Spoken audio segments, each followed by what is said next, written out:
My name is Yvonne Blake. I'm 38 years old, a lieutenant colonel in the United States Navy. 18 years of service, 12 of those in active operations. I've led teams through fire and fallout, through hostage crises and hurricane zones. I've buried friends and carried silence where words no longer reached. But nothing, absolutely nothing, prepared me for what happened at a backyard barbecue in Napa Valley. It was Thanksgiving. And for once, I was home. That in itself felt strange. For years, I was the one who rarely got invited to family events. Or when I did, I arrived late, stayed quiet, and left before dessert. But this year, the invitation came directly from my father. His text was short, almost too formal. Thanksgiving BBQ, family only, starts at 3. I showed up at 2:57.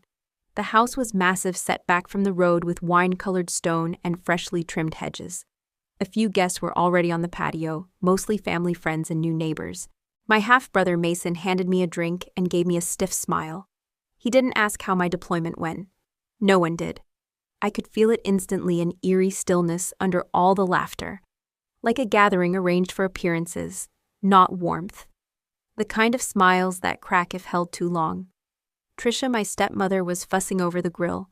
My father stood by the fire pit, arms crossed, sipping wine like he was waiting for someone more important to arrive. And then the car door slammed. Heads turned. My grandfather, General Walter Blake, retired 3-star.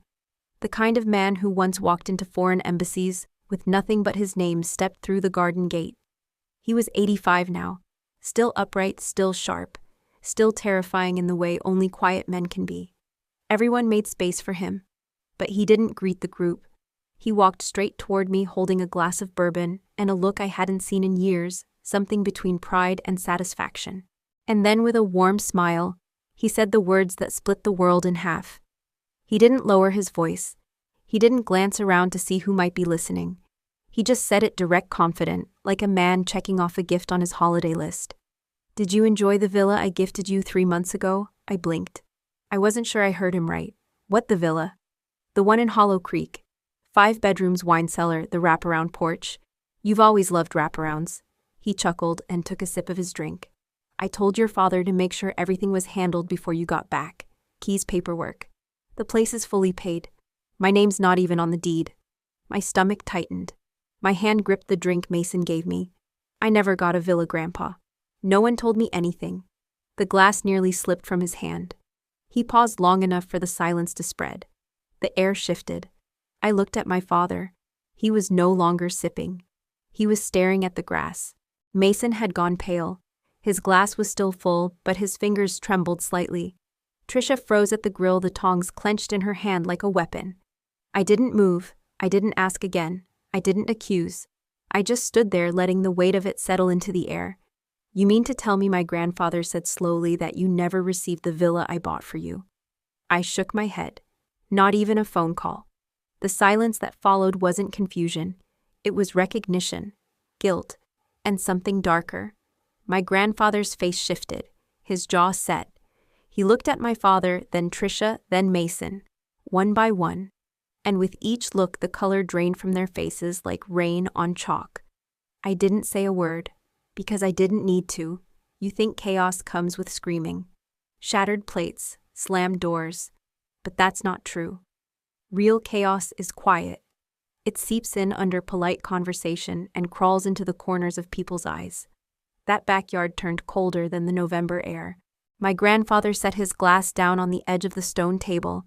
It didn't clink. It landed with purpose. Deliberate. Measured. "So, Harold," he said to my father, "explain." No answer. My father's throat moved, but his lips didn't. His eyes flicked to Tricia. She stepped forward, fake smile, loaded and ready. "Walter, I think there's been a..." He raised a hand. Just once. She stopped. Everyone watched him reach into his coat pocket and pull out his phone. He tapped the screen, then held it to his ear. He turned slightly away from the crowd. "David, it's Walter. Pull the paperwork on Hollow Creek. All of it. Now." He didn't wait for a response. He ended the call, slipped the phone back into his coat, and looked directly at me. "Yvonne, you'll hear from my attorney tomorrow." Then he turned, walked toward the front gate. Didn't say goodbye. Didn't need to. The backyard didn't erupt. It collapsed. Mason set his drink down like it might explode. Trisha started whispering something to my father, low, panicked, meaningless. I looked at the people I shared blood with, and I realized something. I hadn't just been forgotten. I'd been erased. I placed my glass on the table and walked toward the house. I wasn't leaving. Not yet. I wanted to see the villa again from the inside, the one I supposedly owned. But as I reached the door, I stopped. A picture hung just inside the hallway. Mason, my father, Trisha, smiling in front of the very house we were standing in. Underneath it, a brass plaque, The Blake Legacy, established 2023. My name wasn't there, not even once. So I turned, and I smiled. Because if they thought that silence meant surrender, they were about to remember who raised me. My name is Yvonne Blake, and I don't shout. I act. My childhood fit inside one small attic room. It had a slanted ceiling that creaked in the wind, a drafty window overlooking the neighbor's brick wall, and a single twin bed with a mattress that once belonged to someone else. That room smelled like old books and colder months. It was the only part of the house that never got redecorated, never received new curtains or fresh paint. When I was 10, my mother, Lucille, died of cancer. She was the only softness in the house. After that, the light went out literally and figuratively. 3 years later, my father married Trisha. She brought in Silk Runner's wine parties and a baby boy named Mason. The family grew, but my space didn't. I remember overhearing them once while carrying up a load of laundry. Mason was still a toddler. My father and Trisha were walking through the hallway, planning which room they'd convert into a nursery. He needs the bigger one, Trisha said. Lots of light. Good for brain development. What about Yvonne's room, my father asked. She can move upstairs. That girl's tough. She doesn't need much. That was the first time I realized being strong was a reason to be given less. Later, when I asked my dad why Mason got the room with the big window and new furniture, he said, "You're already responsible, Yvonne. You don't need distractions. Mason's still growing." I didn't cry. I rearranged my books, I fixed the loose latch on the attic door, and taught myself how to live without needing anything from anyone downstairs. Over time, I became invisible in my own home. Birthday cards stopped coming with gifts. Report cards with straight A's were met with a nod and a generic, "Keep it up." When I made the varsity debate team, Trisha said, "That's nice, but have you considered helping Mason with his math? You've always been so good at giving." What they called strength was really silence. What they praised as maturity was just my ability to vanish. Invisibility became a habit. I stopped asking, stopped waiting. When the time came to choose what to do with my life, I didn't look back at that house. I looked out, towards something bigger, harder, and brutally honest. I chose the military, not for the flag, not for the medals, but because I wanted one thing more than anything else: to be seen. People always assume I joined the Navy because of my grandfather. It's true, General Walter Blake was a legend. 3-star general, decorated in 4 countries.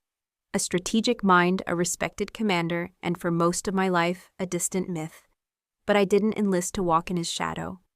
I enlisted because the military doesn't care where you come from. It doesn't care if your room was in the attic or the penthouse. It cares if you can follow orders, think under pressure, lead when others fall. That sounded like home, only with rules I could understand. I was 17 when I signed up. I didn't tell my father until the night before I left. He said, "If this is about proving something you should know, there's nothing to prove." That was his way of pretending my entire existence hadn't been an uphill climb. He handed me a folder of emergency contacts, then went back to watching his sports channel. Trisha barely looked up. My grandfather found out from someone else. I don't know who told him, maybe a family friend, maybe someone from a Navy office, but 2 weeks into boot camp, I got a letter. It was typed. Old school. "Yvonne, heard you're in. If you're half the soldier I think you are, they won't know what hit them. Walter." That was it. No love, no grandpa. Just his name, like a command. But that letter did something no praise from my father ever did. It felt earned. Years passed. I worked through every post, every hellhole they could assign. I did missions in 117-degree heat, pulled people out of collapsed structures, managed a hostage standoff in Yemen without losing a single civilian, got promoted twice, broke my rib during training and went back in 3 days later. Every rank I earned was mine, not borrowed from a last name. Still, the calls from home remained rare. Mason graduated from prep school. I found out from a tagged photo on Facebook. Trisha got a new Audi. My father turned 60. I wasn't invited to the party. But once a year, like clockwork, my grandfather would call. He never stayed on the line long, never asked personal questions. But he'd say things like, "How's command? Any wins lately? Heard about the hostage op? Smart call keeping the chopper grounded." He didn't say he was proud, but I heard it. He didn't come to my promotion ceremony, but he sent a compass engraved with my name, my rank, and 3 words, "Lead with honor." That's when I knew he saw me, not as someone's daughter, as a soldier. 5 months before the Thanksgiving barbecue, I had a 2-week window between deployments, a rare break in a sea of red-eye flights and logistics briefings. I came back stateside and rented a small apartment on the outskirts of San Diego. Nothing fancy, just a place with hot water and a working lock. I texted my father the day I landed, told him I was nearby, asked if I could stop by. His response came 6 hours later. "House under renovation. Not a good time, maybe next trip." I stared at the screen for a long time. I wasn't angry, I didn't even feel surprised, just tired. I made boxed pasta that night and sat alone with a $6 bottle of red wine, wondering how not a good time had become the default setting between us. I didn't know it then, but that was exactly when the villa transfer was happening. The same week I was unpacking in my little rental somewhere in Napa Valley, my father and Trisha were signing papers for a home worth over $900,000. A gift from my grandfather, meant for me, not a single word, not a phone call, not even a heads up. Instead, they told me the house was under renovation. When I think back, I remember the fake sympathy in my father's text. The way he framed it, like he was sparing me the inconvenience. Like I should be grateful he saved me from drywall dust. At the time, I tried not to overthink it. I told myself maybe they really were fixing up the place. Maybe Trisha was hosting something. Maybe Mason was prepping for college applications and the house was too chaotic for guests. But deep down I knew. I knew what silence sounds like when it's not just an accident, but a weapon. They weren't building something, they were erasing something. Me. That summer, I didn't visit again. I focused on work. I filed reports, ran training exercises, and set up evac plans for a base that never got used. At night, I read old books and slept with one eye open. But something settled inside me. A stillness. The kind that comes before the storm. I didn't know what was coming. But I knew this. If they ever tried to rewrite the story again, I'd be ready to write my own. I've always believed in facts. In the military, belief gets people killed. Facts keep them alive. So when my grandfather said he bought me a villa and I hadn't received so much as a voicemail about it, I didn't panic. I investigated. The Monday after Thanksgiving, I flew back to San Diego. I didn't call anyone in the family. I didn't reply to Mason's vague, guilt-laced text that simply read, "Hope the BBQ wasn't too weird." I didn't even tell my commanding officer I was digging into a personal matter. I just booked a seat, packed a notebook, and flew home with a calm that unnerved even me. There was one person I trusted with the truth. Her name is Cara Delgado, Assistant District Attorney, former Navy JAG, and the only person who's ever seen me break down and said nothing about it. Cara and I met during joint operations in D.C. She's the kind of friend who doesn't offer pity, just solutions. I didn't sugarcoat anything. Over coffee in her apartment, I told her everything my grandfather said. She didn't blink. "You want to know if your name is on the deed? I want to know if my name was ever supposed to be." She made a few calls, pulled up databases, and requested documents through official channels. Within 3 hours, she had what I needed. I stared at the screen as she turned it toward me. There it was. The property located at 1432 Hollow Creek Drive, Napa Valley. 5 bedrooms, pool, wine cellar. Appraised at $925,000. Owner Harold Blake. Date of transfer July 17th. Purchase method certified wire transfer. Originating account Walter G. Blake. My stomach clenched. Cara leaned back. "Your father bought the property using your grandfather's money, but it's under his own name. No trust account. No mention of your name anywhere in the deed or the escrow instructions. It wasn't just that they'd taken something from me. They'd done it cleanly, legally. No forged signatures. No falsified documents. Just an absence strategic and deliberate. They hadn't stolen the villa in some dramatic midnight heist. They had simply redirected generosity through a different door and locked it behind them. I closed my eyes. I wasn't angry. Not yet. What I felt was something colder. Recognition. This wasn't a misunderstanding. It was a decision. And now I had one to make in return. I didn't yell, didn't call, didn't show up on their front porch demanding answers. That would have given them power. And worse, it would have given them the drama they could twist into family tension or misunderstanding. I wasn't there to fuel their narrative. I was there to build mine. 3 days after Kara confirmed the villa's ownership, I sat at my kitchen table in silence. No music, no distractions. Just my laptop, the documents Kara pulled, and a mug of tea I never touched. The steam faded as my words formed. I wrote a letter, not of accusation, but of precision. Subject: formal request for reconciliation dialogue. To Mr. Harold Blake and Mrs. Tricia Blake. From Captain Yvonne M. Blake. I opened with civility. I stated the facts clearly, that I had confirmed the purchase of a property located at 1432 Hollow Creek Drive. That the funds originated from my grandfather, Lieutenant General Walter Blake. That there was documented verbal and written intention from him to gift said property to me.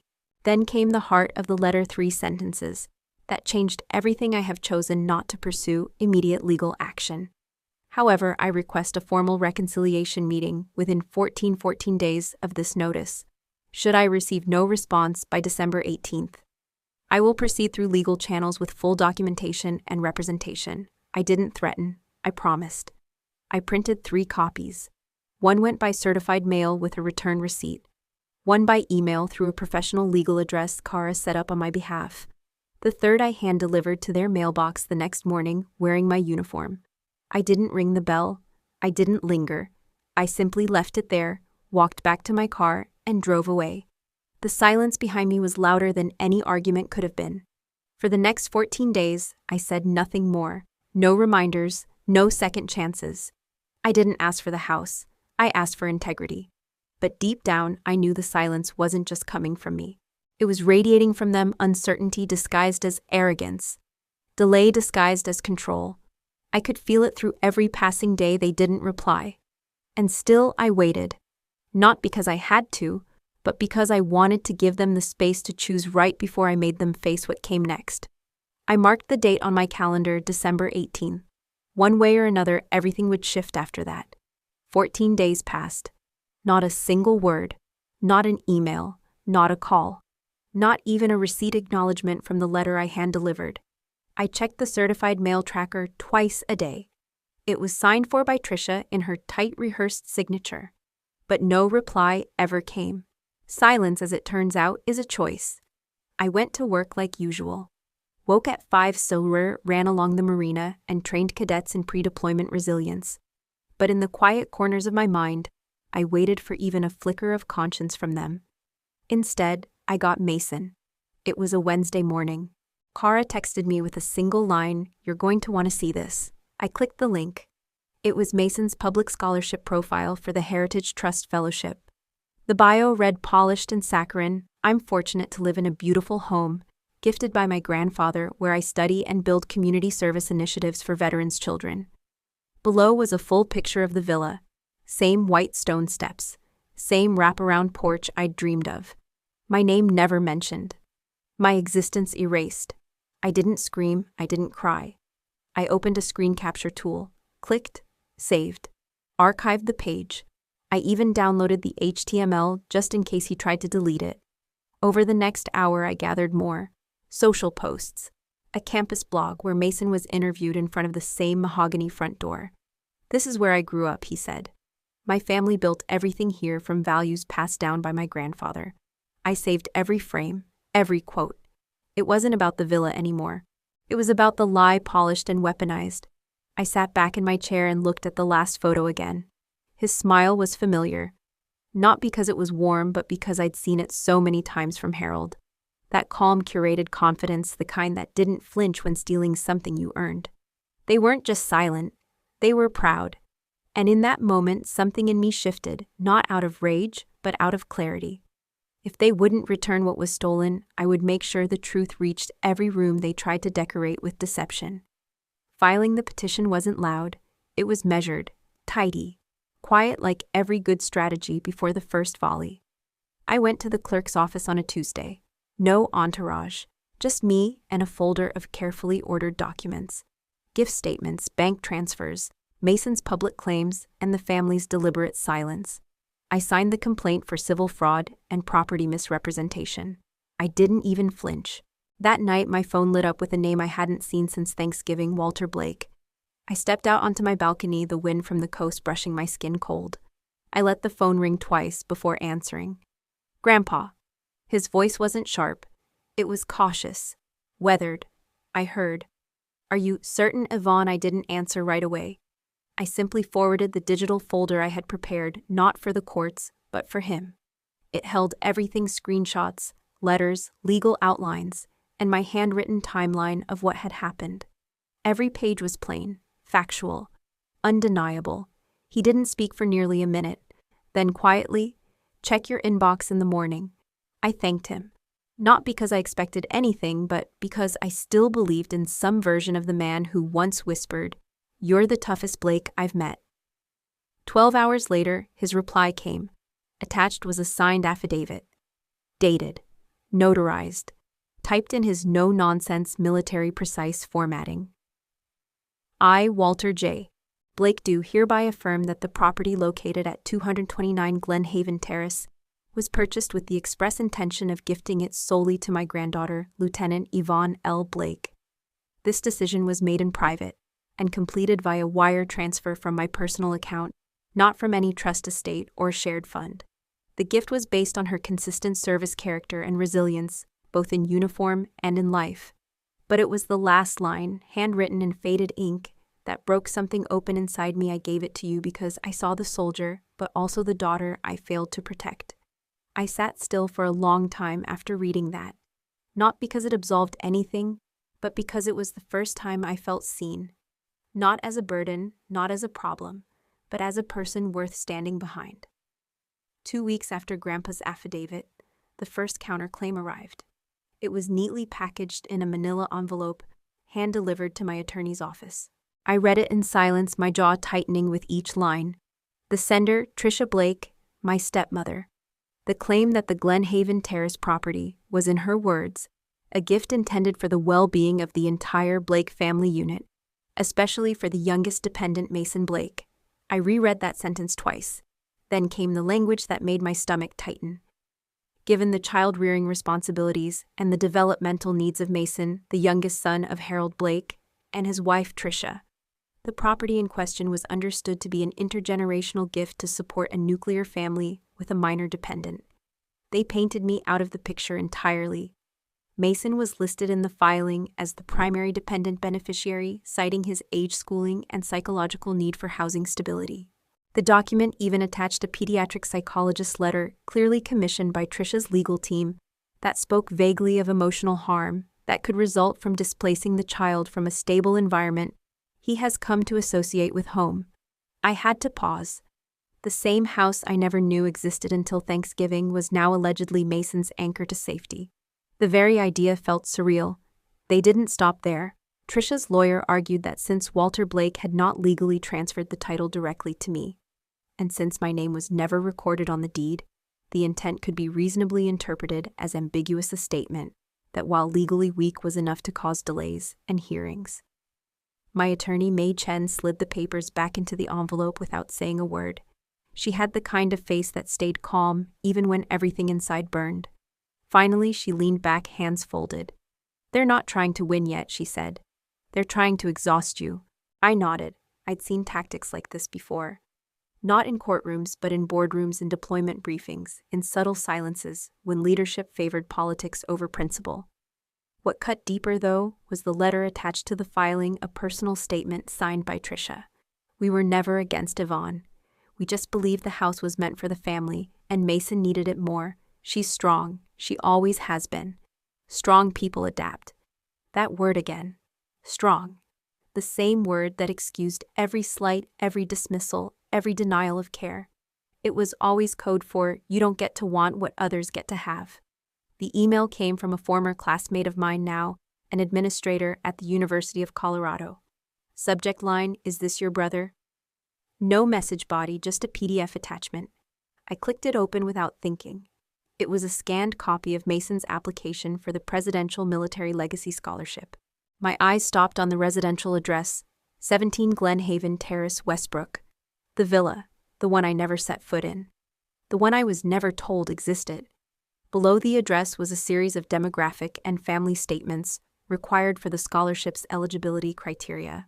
I read it slowly, my jaw tense. Father is a retired Army logistics officer. Mother is a homemaker who actively supports educational advancement. Student resides in a stable, multi-generational household provided by a military family member. There it was. They used my grandfather's military service, my grandfather's generosity, and my father's title to claim stability they never offered me. And somehow they made it sound noble. I kept reading. Applicant has demonstrated resilience in transitioning from urban public schools to a suburban academic environment supported by family stability and a secure housing situation. Secure housing. The only secure place I ever knew growing up was the attic room above the garage with peeling insulation and a single space heater during Connecticut winters. I was the one who earned her own tuition, who moved 5 times during her Army service, who signed up for courses in legal ethics while deployed in Syria. And yet Mason, who'd never seen the inside of a combat tent, was awarded points for resilience. The worst part wasn't the exaggeration. It was the elegance of the lie. Because the facts were technically true. Yes, Harold Blake was a retired officer. Yes, Walter Blake bought the villa. Yes, Mason currently lived there. And yes, it was a beautiful, stable home. But the story behind it, the real story, was buried. They wrapped deception in perfectly constructed civilian language. I downloaded the PDF, then made a copy. I stored it in the case folder with a quiet label, "Misrepresentation of Housing," and filed it under supplemental evidence. I didn't confront him. I didn't send a text or email. Instead, I printed out the document and brought it to my attorney along with a notarized affidavit explaining the timing of my grandfather's original gift, the date of the property transfer, and the complete lack of disclosure. May looked at me as she stapled the forms together. "He's still a kid, you know," she said. I didn't answer right away. Then I folded the envelope shut.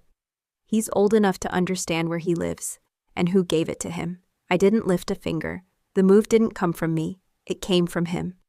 A single letter embossed with the gold insignia of the Westbrook Officers Circle arrived at my apartment one Friday morning, delivered by courier. I thought it was a mistake at first. I hadn't been to that place in years, not since my commissioning ceremony, but the envelope was addressed to me in my grandfather's handwriting. Inside was a copy of an official revocation notice.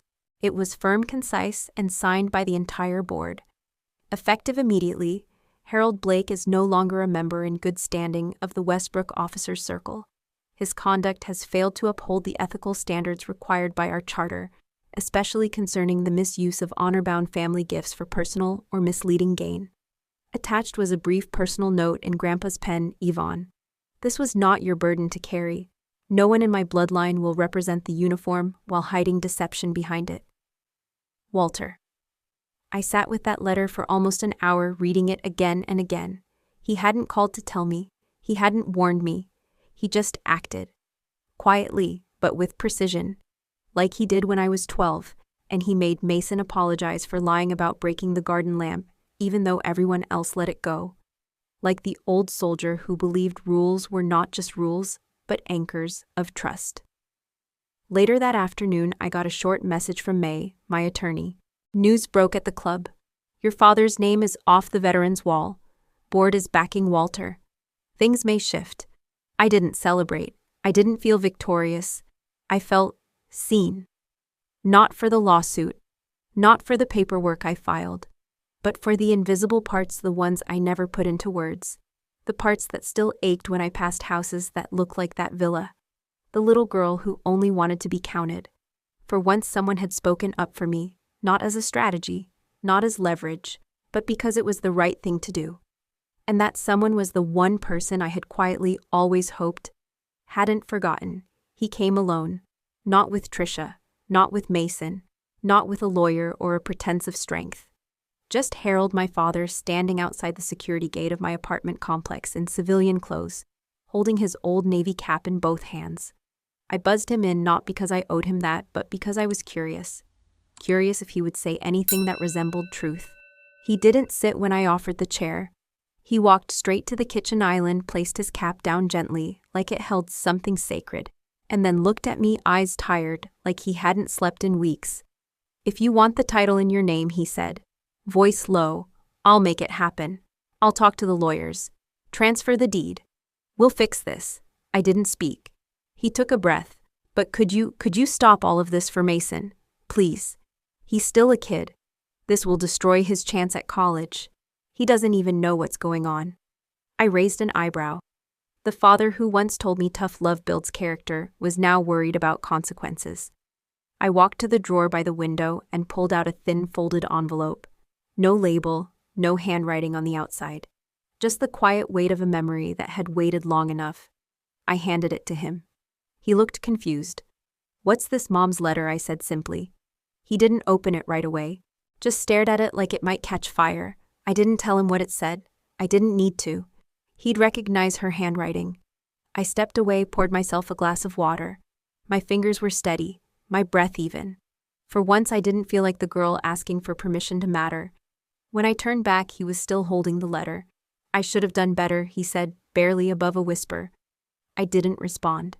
He put the letter in his coat pocket. Not the cap, just the letter. Then he nodded once, whether to me, to himself, or to the ghost of someone long gone, I'll never know, and left without another word. The cap stayed behind. I didn't slam doors. I didn't scream into voicemails. And I certainly didn't march into their house demanding justice. I just filed the lawsuit. It wasn't a grand act of vengeance, it was a line. A line I had spent my entire life circling, debating whether I deserved to draw it. And now, finally, I did. I met with my attorney in a quiet conference room downtown. No cameras, no media, no entourage. Just the crisp sound of printed pages sliding across a polished table. "You're absolutely certain?" she asked, looking at me over her glasses. "Yes," I said. My voice didn't shake. It didn't rise. It just existed. Steady, clear. Because this wasn't about revenge. It was about identity. I had tried silence. I had tried giving them time. I had given them 14 days and decades before that. I had given them the benefit of doubt until it hollowed me out. Now I was giving the law its turn. My petition was simple legal ownership of the villa that had been gifted to me by my grandfather, supported by sworn affidavit financial transaction records and digital correspondences. I wasn't asking for damages. I wasn't asking for apologies. I was asking for the truth to be legally recognized. After signing the documents, I walked out of the building and stood on the sidewalk for a moment. The fall breeze cut through my coat, but I didn't feel cold. For the first time, I felt seen. If not by them, then by the law. Later that evening, I wrote in my journal something I hadn't done in years. A single sentence: "I'm not suing to win. I'm suing so they'll have to say my name without shrinking it, without avoiding it, without pretending it never existed." That night, I slept without dreams. Not because I was at peace, but because for once I wasn't tangled in the weight of what-ifs. I had done it. I didn't know how long it would take. I didn't know what tactics their lawyers would use. I didn't know if it would break whatever thin line of civility remained between us. But I did know this. They would no longer talk about me in corners. They would no longer whisper around me like I was an inconvenience. They would have to sit in a courtroom and hear it said clearly on public record. This is the story of Yvonne Blake. And this time, they wouldn't be allowed to interrupt. I thought I was already numb. But then my attorney called, and her voice, normally composed, shook slightly. "You should sit down," she said. I didn't. I stood in the center of my kitchen, hand gripping the edge of the counter like it was the only thing tethering me to the earth. "We just pulled the extended title records on the villa. 3 months after your grandfather transferred funds for the purchase. The property was used as collateral for a $300,000 loan." I didn't speak. Not even a breath. "The borrower is Trisha. The funds were described in the loan agreement as being used for an academic advancement initiative for Mason Blake Harvard prep curriculum and consultancy." That was the moment I finally sat. A house meant to be my home wasn't just stolen, it was leveraged. weaponized, monetized, by the same woman who once looked me in the eye and said, "You're always chasing validation. Let Mason have this one thing." They didn't just ignore the gift. They didn't just hide it. They took that act of love from my grandfather and turned it into capital on paper in banks under signatures. I asked for the documents. I wanted to see everything, every page, every line, every initialed corner of betrayal. The loan had been processed by a private equity lender that specialized in academic endowments for gifted minors. It was clear this wasn't a quick decision. Trisha had planned it, crafted it. She had even hired an academic consultant whose name I recognized from a brochure that once landed in our mailbox years ago, back when Mason was still in middle school. They had mapped it all out. I flipped through the files and saw the dates. 3 months after the purchase, 2 weeks before I came home on leave, right around the time they told me the house was under renovation. So that's what they meant. Not painting or plumbing, but paperwork. I stared at Trisha's signature. It looked so fluid, confident, like someone who never expected to be caught. And maybe she wouldn't have been if I hadn't asked that one question during Thanksgiving dinner. If Grandpa hadn't spoken, if I had remained the invisible one. I closed the folder and said nothing, but inside me something changed. It was no longer just about recognition. It was about responsibility, about righting a distortion so deep even I had started to doubt my own memory of what was fair. And now I had proof. They weren't just silent, they were strategic. It was Mason who told me. A single-line text sent at 3:12 a.m., "Grandpa's in the hospital. Don't know details. ICU, no signature, no punctuation. Just cold information dropped into a digital void." I stared at the screen, heart thudding like a warning. For a moment I froze. Then instinct took over. 3 hours later, I was on the first flight out of Fort Carson. By noon, I stood outside his hospital room in a sterile hallway that smelled like bleach and forgotten prayers. The man I had admired my whole life, the one who taught me how to polish boots, fold maps, and speak less, but mean more, was now lying in a hospital bed, with wires snaking across his chest. His skin, once sun-worn and steady, looked gray under the fluorescent lights. But his eyes still held command. He looked at me as I entered, then raised his hand slowly. "Soldier," he said, his voice cracked, but precise. I walked forward and took his hand. It was warm but fragile, the grip light but intentional. "I'm not here for war," I whispered. His lips curved faintly, a smile without strength, but not without meaning. We didn't talk for a while, just the hum of machines around us and his breath deliberate and shallow. Then, without preface, he spoke again. "Don't waste your heart on punishment." I blinked. He tightened his grip slightly. "I know what they did. I know how it cuts, but your heart, it's not a blade, it's a blueprint. Use it to build something bigger." I didn't respond right away. His words hung in the air like dust caught in sunlight, weightless but impossible to ignore. "What if building means burning?" I asked finally. He looked at me longer than I expected, not with disapproval but with sorrow and understanding. "Then be the architect who draws from ashes, not the arsonist who dances in them." I swallowed hard. My eyes burned, but I wouldn't let them break. "I'm not doing this for revenge," I said. He nodded as if he already knew. "I'm doing it so that I never have to explain to the little girl I used to be why I let it happen twice." A tear slipped from the corner of his eye. He didn't wipe it. Neither did I. We sat there hand in hand as the heart monitor pulsed in sync with our silence. Outside, Mason and Trisha waited. But inside this room there were no sides, just 2 generations of soldiers, and a legacy hanging in the balance. He squeezed my hand once more, and somehow in that moment I felt more seen than I ever had in my own family home. It happened faster than I expected. 1 week after the villa documents went public in court records, Mason's name appeared on a list circulated among academic institutions. It wasn't official at first, just an internal memo sent to review boards. But I knew what that meant. Within days, his scholarship was suspended. Not revoked entirely. Not yet. But the notice said it clearly, pending formal investigation regarding misrepresentation of residency and guardian assets in financial aid forms. I didn't find out from the news. I found out because Mason emailed me directly. Subject line: "Seriously, the body," was just 1 sentence.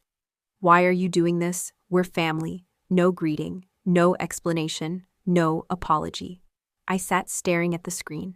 My hand hovered over the keyboard, then pulled away. What would I even say? That I warned them, that I gave them time, that I waited 14 days and they chose silence. I didn't respond. Not because I was angry, not because I didn't feel, but because if I started writing, I would have to explain things Mason had never cared to ask. He had never once asked how I paid rent, or what it felt like to salute my father's uniform while he denied me a home. He had never asked what it meant to be the invisible sibling. So I said nothing, and maybe silence was the clearest answer I could offer. Later that night, I read the email again. I whispered the words aloud just once. We're family. But the truth hung heavier in the air than the claim ever could. Because real family doesn't erase you from a deed. Real family doesn't spend your future while pretending you were never part of theirs. And I wasn't doing this to him. I was doing it for the girl they had tried to forget. And for every soldier who ever came home to find they'd been written out of their own story. Trisha didn't stay quiet. She never could. A week after Mason's scholarship was suspended, she organized a press conference in front of the Villa My Villa, standing behind a podium with borrowed confidence and a carefully chosen blouse. The sign behind her read, "This is just a family misunderstanding." She spoke with trembling lips, but her voice was trained. Coached, maybe. I watched the clip later from my hotel room. I didn't need the volume on to know her eyes were darting for approval. She blamed a lack of communication, called it an internal disagreement. Said the house had always been intended as a gift to the family, but paperwork had been handled too quickly. Then came the dagger. We don't know why Yvonne chose this route. We love her. We've always loved her. Maybe she's confused. Maybe someone told her things. She made me sound like a delusional guest who overstayed her welcome. The backlash came in waves. Veterans forums exploded. Someone posted the deed that timestamps the scholarship forms. Within hours, Trisha's clip was reposted with captions, "This woman helped falsify documents to get her son into college and now plays victim." One veteran commented, "A soldier betrayed by someone who shares her name that cuts deeper than anything on a battlefield." Another said, "My daughter wore boots in Afghanistan. She came home to a bedroom that still had her posters on the wall. Yvonne came home to find her name deleted from the deed. Tell me who's confused here." The comments didn't stop, but I didn't join in. I didn't retweet, didn't reply. I didn't even tell anyone that Trisha had called me 3 times after the press conference, leaving messages that began with "please understand" and ended in either fake tears or veiled threats. I didn't respond because I wasn't at war with her. I was at war with the lie that family gets to define justice or rewrite the truth just because they share your DNA. Then came the silence that wasn't really silent. Conversations in military circles shifted like tides beneath calm water. Rumors spread, opinions polarized. Some supported me openly. They called me the soldier who would not bow. A nickname appeared in a local op-ed, Yvonne Blake, the last one standing. They said I was defending more than property, that I was defending the principle that a soldier's honor doesn't expire when she signs her discharge papers. But not everyone agreed. There were whispers, some online, some behind closed doors. Did she really have to sue her father? Isn't there a better way to settle things than dragging family into court? I mean, she was raised under his roof, as if roofs outweighed rights.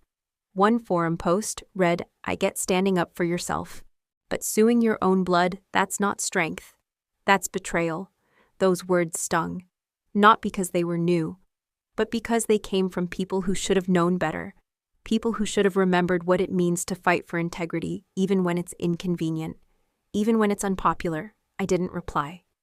Again, but this time I did speak, through the only medium that still felt clean, the court system.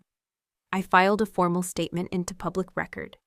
Not legal jargon, not anger, just one page typed by my own hand. It read, "I was born a daughter. I became a soldier, but I was always a citizen." I continued, "This case is not about revenge. It's not about shame. It's about recognition, about what happens when silence is rewarded and truth is dismissed as discomfort." And I ended with one line I had carried in my heart for years. Love without respect is not love, it's erasure. No press conference, no interview, just a file. A truth, filed under my name. And when I left the courthouse that day, I didn't feel victorious. I felt clean. Like maybe there was room in this world for both justice and mercy. But only if you're brave enough to name the wound before you try to heal it. It took 14 months. 14 months of filings, hearings, statements, counterstatements, silence, noise, and everything in between. 14 months of waking up with a stiff spine and a quiet question in my chest. Will this finally be the day they say my name without bitterness? The court ruled in my favor. They called it a clear and deliberate misrepresentation of gift intent. My grandfather's sworn statement had weight. The financial trail from his account to the villa transaction was indisputable. The court recognized the home as a personal gift made to me and ruled to revert ownership back into my name. The day the judge stamped the final order, I didn't cry. I didn't smile either. I just breathed. Like I hadn't truly inhaled in years. The villa was mine, but something inside me whispered, "So what now? What do you do with a house soaked in betrayal, painted with invisible ink, and lined with a silence so loud it nearly broke you? You rewire its purpose. You strip it of its past, and you turn it into something no one can erase." Within 3 weeks, I met with lawyers, consultants, and a team of nonprofit advisors. I transferred the deed into a newly formed entity, the Blake Foundation for Women Veterans in Transition. Our mission to provide housing scholarships, career retraining grants, and psychological support for female veterans re-entering civilian life. I was done being the exception. I wanted others to know they weren't invisible just because their uniform was stored in a box and their records hidden in some filing cabinet. I wanted them to have a place to land a starting line, not just an ending. The villa would become the first safe house under the Blake Foundation. 3 bedrooms, 2 baths, 1 wide-open chance. We started renovations that fall. We removed the vanity mirrors and replaced them with pinboards of opportunity resumes, college applications, vocational training calendars. We turned Mason's study nook into a resource library. We repainted the walls in earth tones, not to dull the memory, but to quiet it. I used to think legacy was about leaving something behind. But maybe legacy is building something forward. The judge handed me a house. I handed it to a future. Because a house can lose value. But a second chance, that only grows. Weeks after the villa reopened as a transitional home, I received a letter. No return address. Just my name handwritten. I knew the handwriting. Inside, Mason wrote 5 pages. All in blue ink. He didn't deny anything. He didn't deflect. He didn't defend. He said he was sorry.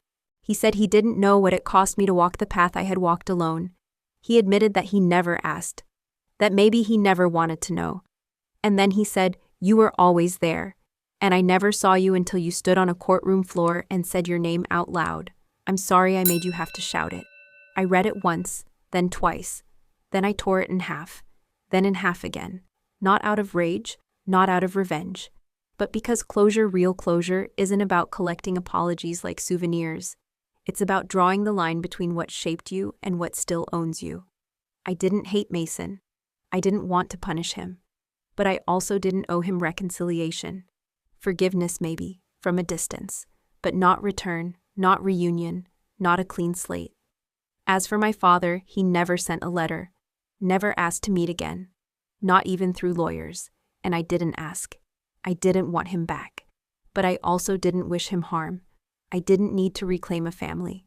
I had built one brick by brick with veterans who saw me, who called me by name, who didn't question whether I deserved space.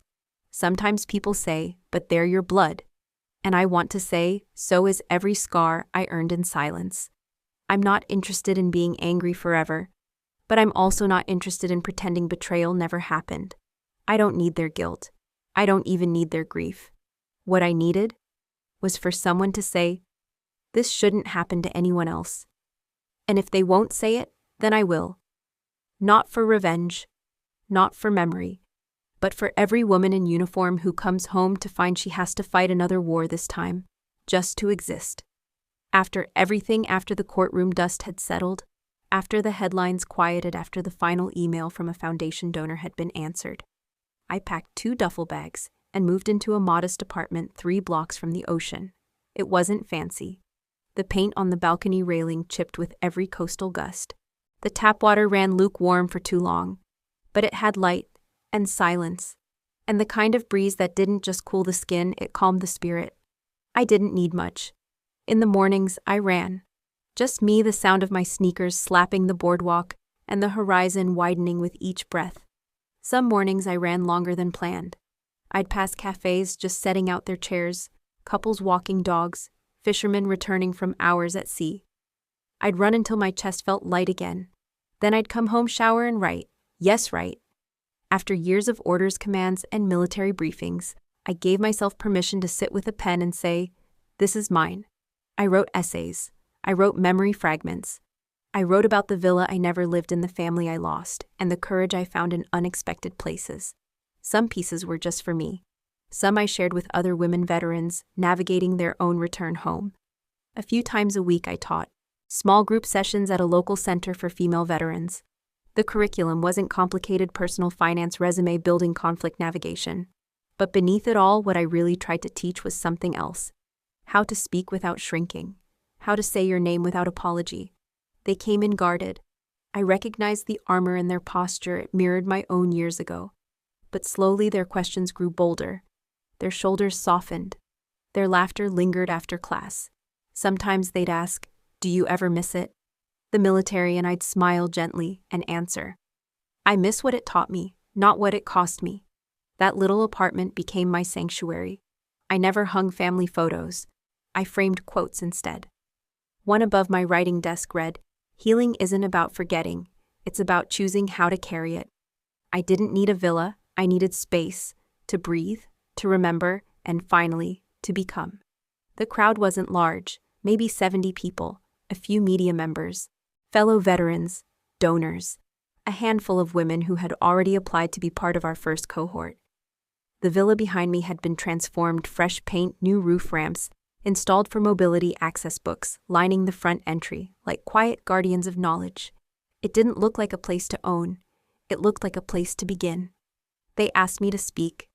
I stood at the small podium set up on the lawn. The California sun rested just over my shoulder. I saw someone recording on their phone. I didn't mind. I took a breath and began. "My name is Yvonne Blake. I served 18 years in the United States Army. But today I stand here not just as a soldier, but as someone who has finally made peace with being seen." There was silence. The good kind, the listening kind. I never lived in this villa. Never spent a night inside it. Never unpacked a box, never hosted a holiday, never got to call it home. But still, it changed everything. Not because of what it looked like. Not because of its value on paper. But because through it I discovered something I didn't know. I was still looking for my right to exist. I saw a woman near the back lower her sunglasses and dab at her eyes. This house was meant to be invisible. A transaction hidden in plain sight. But now it will house stories. It will offer shelter to women who've carried countries on their backs and come home with no place to stand. I paused. When I first filed the lawsuit that would eventually return this home to my name, someone asked me, "Do you really want to fight your own family?" And the answer still is no. I never wanted to fight anyone. I just wanted someone to say my name without flinching. Applause. Not the kind that's polite. The kind that feels like hands reaching out to hold yours without touching. I ended with, this legacy is not about property. It's not about who holds the keys. It's about who gets the chance to open the door. And as the ribbon was cut and the crowd stepped inside, I didn't follow immediately. I stayed outside, letting the breeze carry my mother's name, my grandfather's voice, the echo of Mason's letter, all of it. And then I walked in fully, not to live, but to lead. Before we say goodbye, we'd love to know, where are you watching from? Is it a quiet morning with a warm cup of coffee, or a late night where stories like this keep you company? Let us know in the comments. We read everyone with gratitude. And if this story touched your heart, please consider subscribing to the channel. Not just to hear more stories like this, but to be part of a community that still believes in kindness, healing, and second chances. Thank you for spending your time with us today. Wherever you are, we hope you carry this story with you, and remember, sometimes the miracle doesn't knock on your door. It waits quietly until you're ready to open your heart. Take care, and we'll see you in the next story.